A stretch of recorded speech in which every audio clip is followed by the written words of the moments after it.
maareeyihii hore ee wakaaladda haamaha kaydka shidaalka ee magaalada Berbera Sheekh Saleebaan Siciid Cali oo maanta warbaahinta kula hadlayay magaalada Berbera ee xarunta gobolka Saaxil ayaa waxa uu markii ugu horeysay ka hadlay iskaraab yaalay haamaha kaydka shidaalka ee magaalada Berbera kuwaasi oo lagu dayactiri jiray haamaha kaydka shidaalka hadba tii uu dhaawac soo gaadho waxaana uu sheegay in waqtigani xukuumadda Somaliland ay dad gaar ah soo siisay waa sida uu hadalka u dhigaye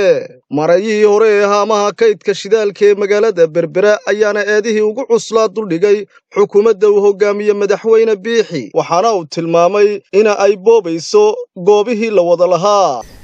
maanta waxaan jecelahay inaan ka hadlo runtii arrin laabteedu qaadan weyday oo dhagahana aanay maqli karin oo ceeb ah haamaha shidaalka ka shaqeynayay xukuumaddii hore intii ay gacanta ku haysay waxaan ka mid ah maareeyayaashii soo maray haamahaasi waa 24 haamood bay ahaayeen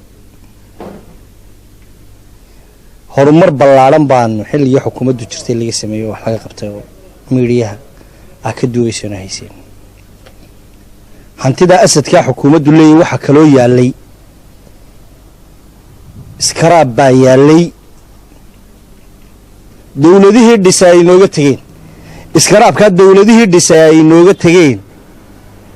waxa ay siri bixi shirkadii total oran jiray waxay jarjartay beeb waxa kacay dadweynaha gobolka Saaxil iyo reer Somaliland haween daahir riyaal markuu arkay saxaafadda iyo halkay marayso buuqa iyo mudaharaadyada ka dhacaya ayuu arrintii kansal u joojiyay intii laga jarjaray oo xukuumaddii udubintay eegtay ay meel dhigtay afka hore haamaha laga galay ayuu yaala waxay warqadaasi taala arkiifiyada madaxweynaha waxay leedahay arkiifiya adag arkiifiyada madaxtooyada ayay taala nuqulkayga ama koobiga aan lahaano maareeyaha haamaha baa la soo diray madaxweynaha waan ku anbabaxay markay warqadii timi aniga u tagay warqadii way timi amar madaxweyne weeye fulinteeda ayaan leenahay laakiin madaxweyne kama maarmayno isbeer baarki haamahan looga maarmayno iskaraabka yaal madaxweynuhu wuxuu qaatay taydii waanu kansal u joojiyay in haamihii iskaraabkoodii la qaato waxa maanta cayaanan oo yaacaya inay doonayaan inay qaataan warqad formality ah oo ka soo baxday gudida qandaraasyada inama yaryar oo aan khibrad u lahayn oo istaba yaacaya iyo dad ku dhow madaxtooyada inay maanta iskaraabkii iska googostaan adeer aqbali mayno arrintaasi saddex dawladood oo hore ayaa laga joojiyay muusawiyay ku dhuuman udubba qaadi weyday siilaaya hakiyay macagta iyo cidhibta la siin Berbera waa la bixiyay waa la baabiyay baa la oran jiray ma inta hadhib cagta iyo cidhibta la siin mararaya dadka reer Saaxil bay u taala gudida qandaraas ma bixin karto maba qiimeyn garanaysa maxay bixisa imsa tan baa iibinaysa maba garanay silsilada ayaa la imsa tan garan maaya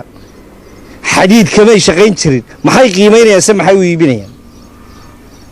madaxweynaha waxa leeyahay taasi waa dhaliishaadii koobaad waa arrinkaagii koobaad ee Saaxil soo mara in la yiraahdo hal ma fiiqeeyo waxa yaala ma fiiq la sii maray dadka khibradda u leh weydii ceeb bay adiga iyo xukuumaddaadaba ku tahay dadka gobolka Saaxil la markii horeba bool lagaba qaadi jiray maantana bool laga qaadi maayo hadda shidaan dawladdu 2 sano maraysaa ma 4 sano u leeyahay dawladdu waxay dhiiran jirtay markay istira muddadeeda ka dhamaanaysa marka ma 2 sano ayaa 4 sano ay way u eekaadeen